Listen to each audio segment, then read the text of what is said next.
इस्लामपूरमध्ये लोकसहभागातून वृक्षारोपण हा कार्यक्रम अत्यंत यशस्वी झाला। इंदिरा कॉलनीतील तरुण मुलांच्या पुढाकाराने व नागरिकांच्या सहकार्याने हा उपक्रम आकारास आला आहे। पृथ्वीवर रोज एका फुटबॉलच्या ग्राउंड एवढे जंगल कायमस्वरूपी नष्ट करत आहे। हा मार्ग विकासाचा मार्ग नाही हे नक्की।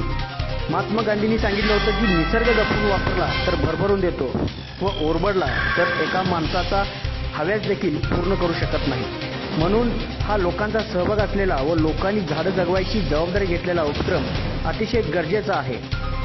यावेळी प्राचार्य Vishwas Sayankar, doctor Dhanaji Gurav, doctor Neelam Shah, doctor Jitendra Lade, प्राध्यापक राजेश दांडगे, प्राध्यापक सतीश चौगुले, डॉक्टर अमित सूर्यवंशी, अंकुश छत्रे, सारंग जाधव, अक्षय महाबळ, रोहन घाटे, नामदेव हांडे, रवी सूर्यवंशी, चंद्रशेखर क्षीरसागर, विनोद मोहिते, गणेश जाधव, ढगेसर, स्वप्नील टिंबे, त्र्यंबक मिरजकर, अवधूत कांबळे आदी मान्यवर यावेळी उपस्थित होते।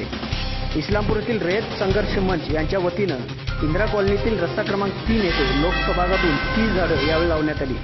ही झाडं जगवण्याची जबाबदारी या कॉलनीतील नागरिकांनी स्वीकारली आहे। रविवारी सकाळी निवृत्त प्राचार्य विश्वास सायनकर, डॉक्टर धनाजी गुरव यांच्यासह मान्यवरांनी इंदिरा कॉलनीतील नागरिकांच्या भेटी घेऊन या स्तुत्य उपक्रमाचं कौतुक केलं। रस्त्याच्या दुतर्फा खड्डे काढले होते। या खड्ड्यामध्ये सर्व मान्यवरांनी वृक्षारोपण केलं। आज नागरिकांच्या मदतीनं ही झाडं लावण्यात आली। झाडे लावताना महिलांचाही सहभाग मोठा होता। झाडे जगवण्यासाठी सर्वच नागरिकांनी प्रयत्न करण्याची ग्वाही यावेळी मान्यवरांना दिली आहे। ही सगळी जीवसृष्टी जगायची असेल तर झाडं जेवढी वाढवता येतील तेवढी वाढवणं आवश्यक आहे।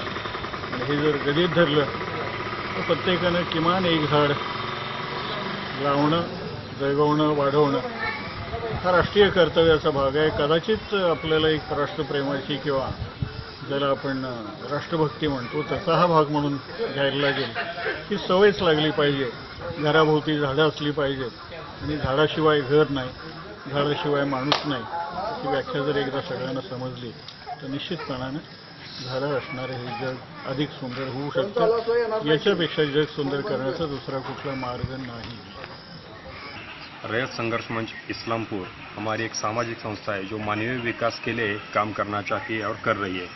उसकी तरफ से मैं दीपक कोठावड़े आज के इस उपक्रम के बारे में आपको बता रहा हूँ। बहुत साल पहले संत तुकोबा जी ने कहा था, वृक्षवल्य आमा सोयरे वनचरे। उन्होंने बताया था कि वृक्ष कितना ज़रूरी है, पर्यावरण कितना ज़रूरी है। ये धरती हमारी है, धरती की पर्यावरण की रक्षा करना हमारी जिम्मेदारी है।